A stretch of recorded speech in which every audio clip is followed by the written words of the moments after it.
बहुत समय पहले की बात है। किसी नगर में एक युवक रहता था। वह स्वभाव से बहुत ही शर्मीला व्यक्ति था। वह इतना शर्मिला था कि कोई भी नया व्यक्ति उसके सामने आता तो वह बोलने में हिचकिचाता था और उसकी जुबान ही नहीं खुलती थी। यहाँ तक कि किसी व्यक्ति से बात करते समय भी वह घबराता था। उसे बात करने में शर्म आती थी। उसे अपनी समस्याओं को किसी के साथ साझा करने में दिक्कत होती थी, जिसकी वजह से अपनी समस्याओं के कारण खुद ही परेशान रहता था। धीरे धीरे समय बीतता गया और उस युवक की शर्माने की आदत और भी बढ़ती चली गई। इससे वह युवक अत्यधिक निराश, परेशान और चिंतित हो गया। उसे यह समझ नहीं आ रहा था कि वह इस समस्या से कैसे छुटकारा पाए।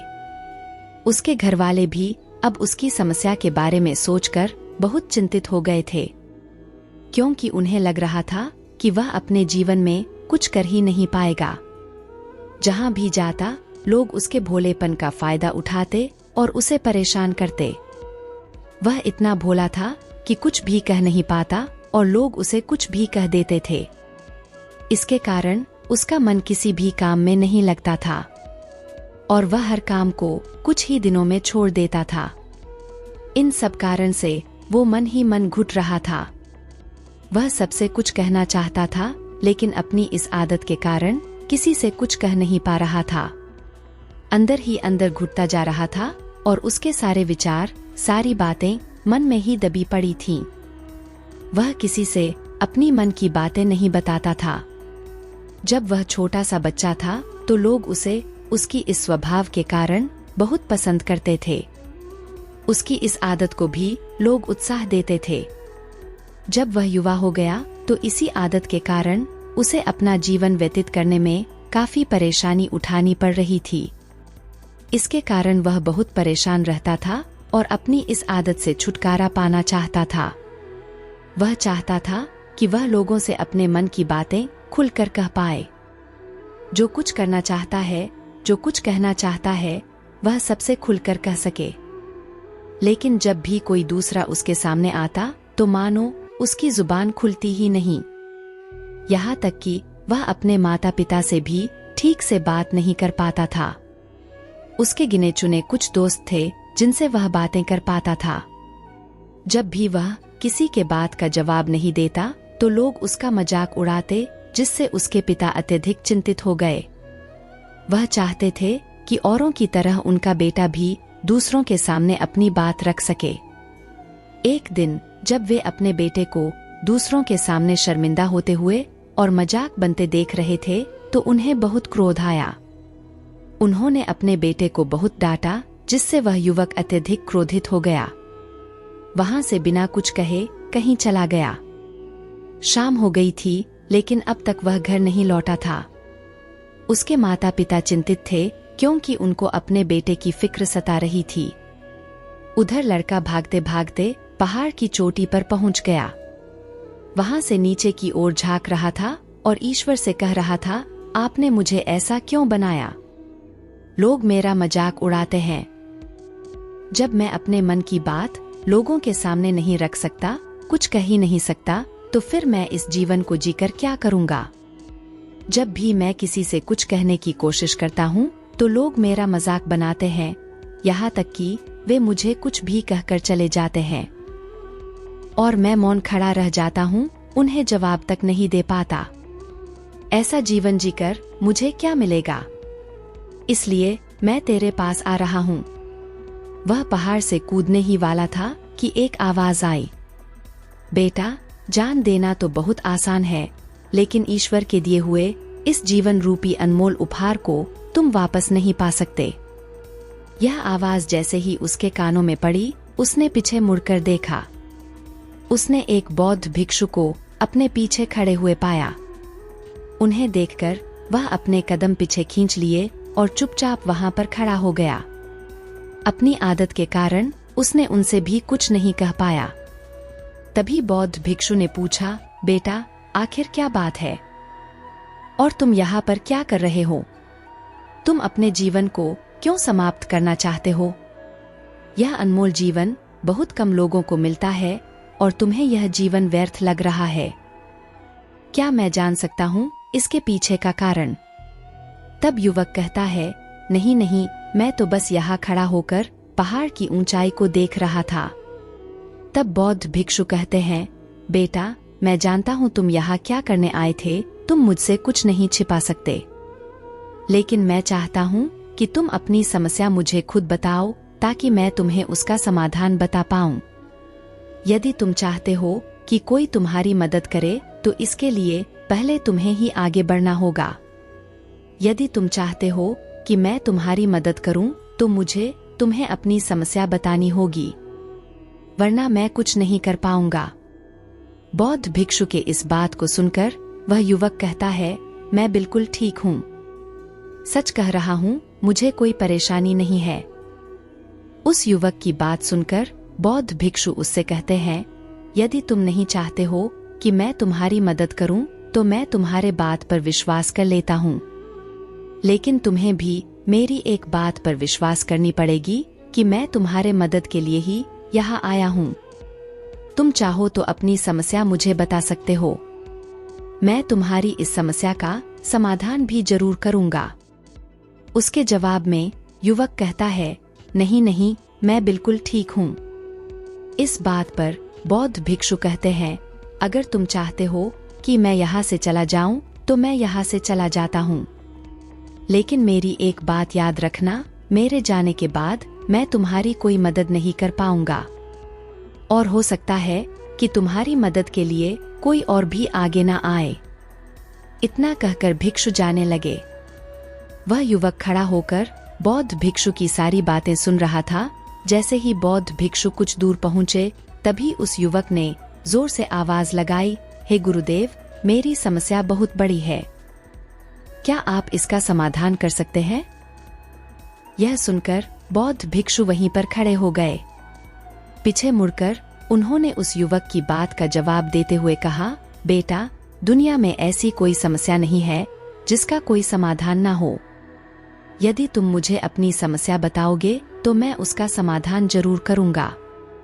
तब वह युवक बुद्ध भिक्षु से अपनी समस्या बताते हुए कहता है, गुरुदेव, मेरी एक ही समस्या है जो बहुत बड़ी है और हजारों समस्या के बराबर है, शर्म, जिस कारण मैं किसी से कोई बात नहीं कह पाता हूँ, यहाँ तक कि मैं अपने मन की बात किसी को नहीं बता पाता।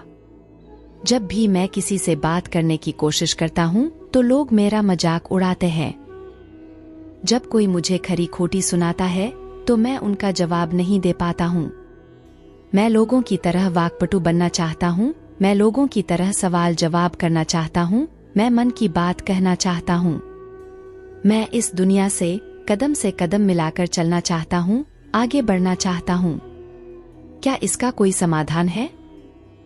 भिक्षु ने उस युवक की सारी बातें सुनी और जवाब देते हुए कहा, बेटा, जरूरत से ज्यादा शर्मिला होना यानी तुम्हारे अंदर किसी डर का होना है जिसे तुम पहचान नहीं पा रहे हो और उसका समाधान करने में असमर्थ हो। शर्म करना अलग बात है और डरना अलग है। जब हमारे भीतर डर बैठा होता है तब हम कहीं भी कोई भी बात नहीं कर सकते। हमारे आसपास सिर्फ और सिर्फ डर ही नजर आता है और हम हर जगह डरते रहते हैं, लेकिन इसे शर्माना नहीं कहते। शर्म तो बस एक हद तक हमें चुप रख सकती है।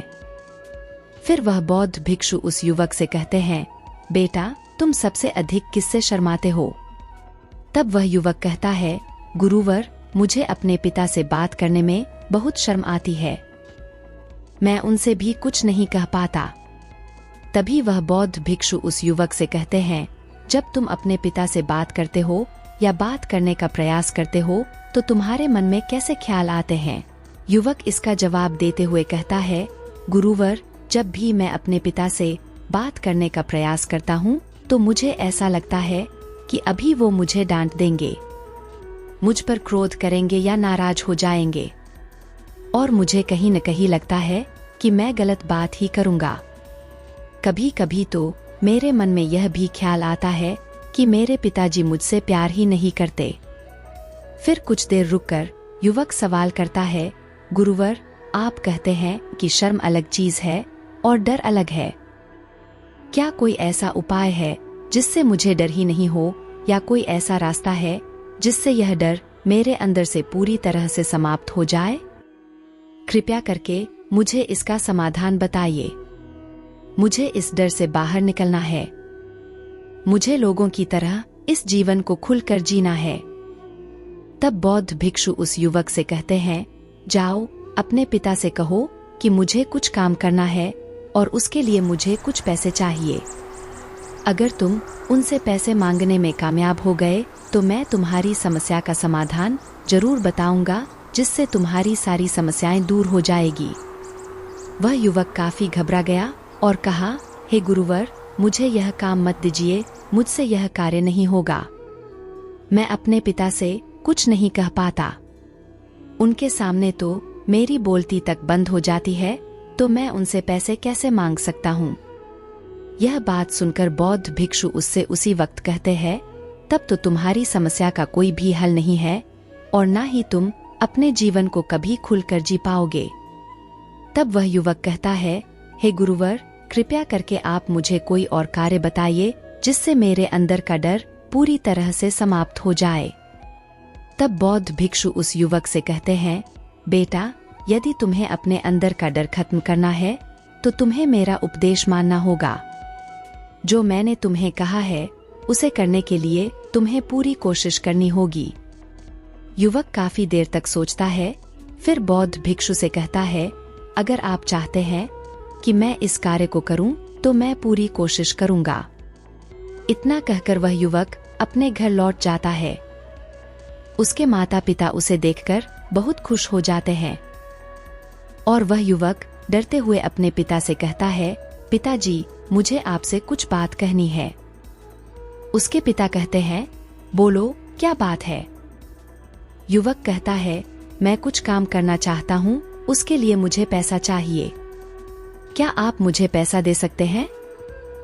इतना सुनकर उस युवक के पिता ध्यान से उसकी ओर देखते हैं। काफी देर तक देखने के बाद वे खुशी से झूम उठते हैं और तुरंत ही कुछ पैसे उन्होंने अपने पुत्र के हाथों में रख दिए और कहा, इतना पैसा काफी है या तुम्हें और पैसा चाहिए? उस युवक ने कहा, नहीं नहीं, इतना पैसा काफी है, मैं इतने से ही काम चला लूंगा। वह युवक पैसे लेकर दौड़ते हुए तुरंत बौद्ध भिक्षु के पास पहुंचा। वह युवक पैसों को अपने हाथों में लिए दिखाते हुए कहता है, गुरुवर, जैसा कि आपने कहा था, मैं पैसे लेकर आ गया हूँ। मैंने अपने पिता से पैसे मांग लिए हैं। अब आप मेरी समस्या का समाधान बताइए। बौद्ध भिक्षु उस युवक से कहते हैं, बालक, इतनी जल्दी क्या है? अभी तो तुम्हें मेरे लिए एक और काम करना होगा, तभी मैं तुम्हारी समस्या का समाधान बता पाऊंगा। और हाँ, अगर तुम मेरे इस काम को नहीं करोगे तो फिर मैं तुम्हें कोई समाधान नहीं बता पाऊंगा। तब वह युवक कहता है, मैंने अभी तो आपका एक काम किया है और आप मुझे फिर दूसरा काम करने के लिए कह रहे हैं। बौद्ध भिक्षु कहते हैं, हाँ, तुम्हें मेरा एक और काम करना होगा। एक बार के लिए वह युवक काफी सोच विचार करता है, फिर बौद्ध भिक्षु से कहता है, अच्छा ठीक है, बताइए अब मुझे क्या करना है? बौद्ध भिक्षु उस युवक से कहते हैं, जाओ और यह पैसे जो तुमने अपने पिता से मांग कर लाया है, इसे वापस अपने पिता को लौटा दो और साथ ही यह भी कहना कि मैं अभी काम नहीं करना चाहता हूँ, लेकिन जब समय आएगा तो मैं यह पैसे वापस आपसे मांग लूंगा। यह बात सुनकर युवक एक बार फिर से ऊपर से नीचे तक कांप गया और कहा, हे गुरुवर, आप मुझे कोई और काम सौंप दीजिए, मैं उसे जरूर करूंगा, लेकिन अब यदि मैं पैसे लेकर उनके पास वापस गया तो वह क्या सोचेंगे मेरे बारे में? मैं तो शर्मिंदा हो जाऊंगा। इसलिए गुरुवर, कृपया करके आप मुझे दूसरा काम दीजिए। तभी बौद्ध भिक्षु उस युवक से कहते हैं, बेटा, जो काम मैंने तुझे सौंपा है उसी कार्य को पूरा करो, अन्यथा तुम्हारी समस्या का समाधान मैं नहीं बताऊंगा। काफी सोच विचार करने के बाद वह युवक बौद्ध भिक्षु से कहता है, ठीक है गुरुवर, मैं वापस जाता हूँ और यह पैसे लौटा कर आता हूँ। वह तुरंत अपने पिता के पास वापस लौटा और कहा, पिताजी, मैं अभी यह पैसे नहीं लेना चाहता, आप इसे वापस लीजिए, जब मुझे जरूरत पड़ेगा तो मैं मांग लूंगा। उस युवक के पिता ने उसकी तरफ काफी देर तक घूर घूर कर देखा और मुस्कुराते हुए कहने लगे, मैं जानता हूँ कि किसी भी काम को करने के लिए उसके बारे में पहले सभी जानकारी इकट्ठा करना जरूरी होता है कि कैसे और कब तक करनी है। इसकी भी जानकारी लेनी जरूरी है। कोई भी काम ऐसे ही नहीं शुरू किया जा सकता है। उस काम में हम सफल होंगे या नहीं, इसका भी अनुमान लगाना जरूरी होता है। और जब हम इन सभी के बारे में सही जानकारी प्राप्त कर लेते हैं, तभी हमें पैसे लगाना चाहिए। मुझे बहुत खुशी है कि तुमने यह सही निर्णय लिया है। जब तुम्हें यह समझ आ जाए कि तुम जो काम करने जा रहे हो वह सही है, तब मैं तुम्हें यह पैसे वापस लौटा दूंगा। युवक अपने पिता से ये सारी बातें सुनकर मन ही मन बहुत खुश था। उसने यह उम्मीद तक नहीं की थी कि उसके पिता हंसकर इस तरह से उसे सारी बातें समझाएंगे। वह मन ही मन ये सब सोच ही रहा था, तब तक उसके पिता उसके और करीब आए और अपने उस युवा बेटे को गले से लगा लिया। उसे बहुत अच्छा लगा और उसे ऐसा लगा जैसे उसका हौसला बढ़ गया हो। उसके बाद वह युवक वापस बौद्ध भिक्षु के पास लौट आया और कहा, गुरुवर, जैसा आपने कहा था मैंने ठीक वैसा ही किया। मैंने अपने पिता को पैसे वापस कर दिया है। कृपया करके अब तो मेरे समस्या का समाधान बता दीजिए। तभी बौद्ध भिक्षु उस युवक से कहते हैं, बेटा इतनी जल्दी क्या है? अभी तो तुम्हें मेरे लिए एक और काम करना पड़ेगा। तब वह युवक कहता है, हे गुरुदेव, आप मुझसे बार बार काम क्यों करवा रहे हैं? क्या आपके पास मेरे समस्याओं का समाधान नहीं है? आप मुझे औरों की तरह ही बेवकूफ तो नहीं बना रहे हैं। आपने कहा जाओ अपने पिता से पैसे मांग कर लाओ, तो मैंने यह भी किया। फिर आपने कहा जाओ इस पैसे को वापस कर दो, और मैंने वह भी किया। अब आप कह रहे हैं कि मैं आपके लिए एक और काम करूं, यह मेरे बस की बात नहीं है। तब बौद्ध भिक्षु उस युवक से कहते हैं, बेटा यह आखिरी काम है जो कि बहुत ही आसान कार्य होगा। तुम जैसे ही इस काम को पूरा करोगे, मैं वचन देता हूँ कि तुम्हारी समस्या का समाधान मैं अवश्य करूँगा। बहुत सोच विचार करने के बाद वह युवक बौद्ध भिक्षु से पूछता है, बताइए वह आखिरी काम क्या है जो मुझे आपके लिए करना होगा? तभी बौद्ध भिक्षु एक मूर्ति निकालकर उस युवक के हाथ में थमा देते हैं। वह मूर्ति देखने में बहुत ही साधारण सी थी। वह मूर्ति देकर बौद्ध भिक्षु युवक से कहते हैं, बेटा तुम्हें इसे बाजार में ले जाना है और इसे बेचना है। इसके बदले में तुम्हें 100 सोने के सिक्के लाने हैं। जब तुम इसे सफलतापूर्वक कर लोगे, तभी मैं तुम्हारी मदद करूंगा। वह युवक उस मूर्ति को हाथ में लेकर देखता है और कहता है, भला इस मिट्टी की मूर्ति की हमें 100 सोने के सिक्के कौन देगा? इसके तो 1 या 2 सोने के सिक्के मिल जाएं, वही काफी है, लेकिन इसके लिए 100 सोने के सिक्के तो कोई नहीं देगा। तब बौद्ध भिक्षु उस युवक से कहते हैं, मैंने तुम्हें जो काम सौंपा है, अगर तुम इसे पूरा कर पाओगे तभी तुम्हें तुम्हारी समस्याओं का समाधान मिल पाएगा, अन्यथा तुम चाहो तो वापस लौट सकते हो। वह युवक मन ही मन सोचता है, मुझे तो अपनी समस्या का समाधान हर हाल में चाहिए। उसके बाद वह मूर्ति को हाथ में उठाकर बाजार की तरफ चल देता है। एक तरफ चुपचाप उस मूर्ति को लेकर खड़ा हो जाता है और इंतजार करने लगता है कि कोई आएगा और उससे उस मूर्ति के बारे में पूछेगा। काफी समय बीत गया और फिर वह इस मूर्ति के लिए व्यक्ति नहीं आया। सोने के सिक्कों की मांग करेगा। उसने आसपास देखा तो लोग चिल्ला चिल्ला कर अपने सामान बेच रहे थे। फिर उसने सोचा, अगर मुझे भी अपनी मूर्ति बेचनी है तो मुझे जोर जोर से आवाज लगानी होगी। उस युवक ने चिल्लाना शुरू किया, लेकिन वह इतनी जोर से नहीं चिल्ला रहा था। उसकी आवाज उसे खुद तक सुनाई नहीं पड़ रही थी, तो भला उसके आवाज को दूसरे कैसे सुनते, जिसके कारण उस मूर्ति को कोई भी व्यक्ति खरीदने के लिए तैयार नहीं था।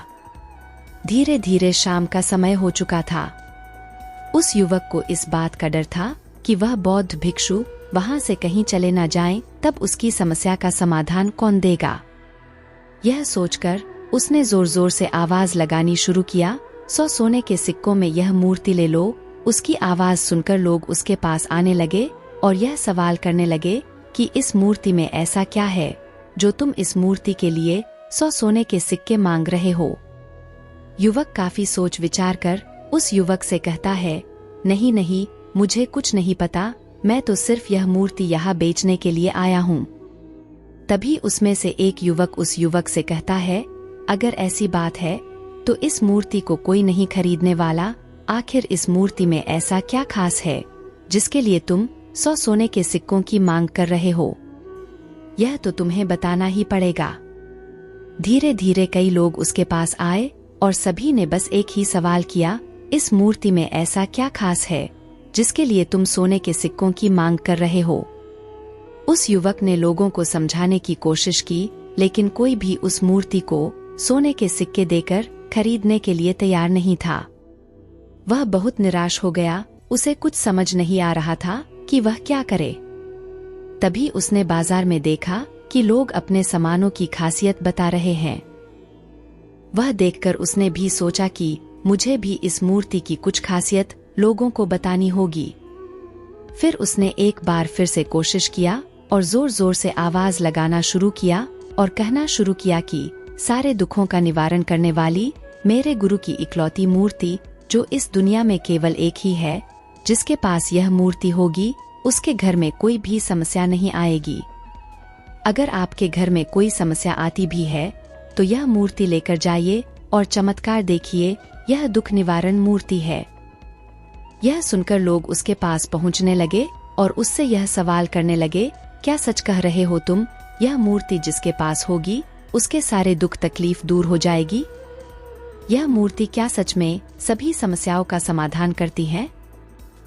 इन प्रश्नों का जवाब देते हुए युवक कहता है, हाँ, यह सभी समस्याओं का समाधान कर देती है। इस बात को सुनने के बाद वही मूर्ति सबको चाहिए थी। उस मूर्ति की बोली लगने लगी, कोई उस मूर्ति का 200 सोने का सिक्का तो कोई उस मूर्ति का 400 सोने का सिक्का देने के लिए तैयार थे। जैसे जैसे लोगों को पता चलता गया कि यह मूर्ति सभी समस्याओं का समाधान कर देती है, वैसे वैसे उसकी कीमत बढ़ती ही जा रही थी। अब वह युवक आत्मविश्वास के साथ चिल्ला रहा था, लोगों को उस मूर्ति के बारे में समझा रहा था, बता रहा था। उसके मन में डर की जगह आत्मविश्वास ने ले लिया था। वह पूरे आत्मविश्वास के साथ लोगों को उस मूर्ति की खासियत बताने में लगा हुआ था, जिसके कारण लोग उस पर भरोसा कर रहे थे और वह भरोसा लोगों के नजरों में नजर भी आ रहा था। जैसे जैसे अंधेरा होते जा रहा था, भीड़ मानो कम होने का नाम ही नहीं ले रही थी। लोग उस मूर्ति को खरीदना चाहते थे। वह युवक उसके गुरुजी के द्वारा दिया गया आखिरी कार्य का मकसद समझ गया था और वह जोर से चिल्लाकर बोलता है, यह मेरे गुरुजी की मूर्ति है, मैं इसे बेचना नहीं चाहता। उस मूर्ति को लेकर वह खाली हाथ वापस लौट आया। बौद्ध भिक्षु के पास पहुंचा और उनसे बोला, हे गुरुदेव, आपका बहुत बहुत धन्यवाद। इस मूर्ति ने मेरे समस्या का समाधान कर दिया। मुझे समझ आ गया कि मेरी समस्या क्या थी। मैं इसे बेचकर आपके लिए सोने के सिक्के तो नहीं लाया, लेकिन मुझे मेरी समस्या का हल जरूर मिल गया है। इस बात को सुनकर बौद्ध भिक्षु कहते हैं, मैंने तुम्हारी समस्या का समाधान नहीं किया, तुमने तो खुद ही अपने समस्या का समाधान कर लिया है। तुम्हारे मन में हजारों सवाल थे, मैं यह करूंगा तो लोग क्या कहेंगे? यदि मैं अपना मुंह खोलूंगा तो लोग क्या कहेंगे? अगर मैं मुंह खोलूंगा तो कुछ गलत ही कहूंगा। ऐसे कई सारे विचार तुम्हारे मन में थे और साथ ही कई सारे डर तुमने अपने मन में पाल रखे थे। मूर्ति की वजह से तुमने उन हजारों लोगों का सामना किया और खुलकर अपनी बातें रखी। उनके सामने तुमने वो कहा जो तुम्हारे मन में था, इसलिए तुम्हारे अंदर से वह डर खत्म हो गया जिसे तुम शर्माना कह रहे थे। वह अपने आप तुम्हारे भीतर से कहीं गायब हो गया। युवक अपने गुरु की यह बात सुनकर गुरु से कहता है, आज आपने मेरे मन में विश्वास जगा दिया है, जिससे मैं अब अपने जीवन में कुछ भी हासिल कर सकता हूँ। डर को धीरे धीरे खत्म करने से ना ही आपको शर्म आएगी और ना ही आपको डर लगेगा। जब आपके भीतर का डर हमेशा के लिए खत्म हो जाएगा, तो आप अपने जीवन में जो कुछ भी करना चाहते हैं या हासिल करना चाहते हैं वह कर सकते हैं। इसलिए लोग क्या कहेंगे, यह सब छोड़कर खुद पर विश्वास करिए, क्योंकि आप ही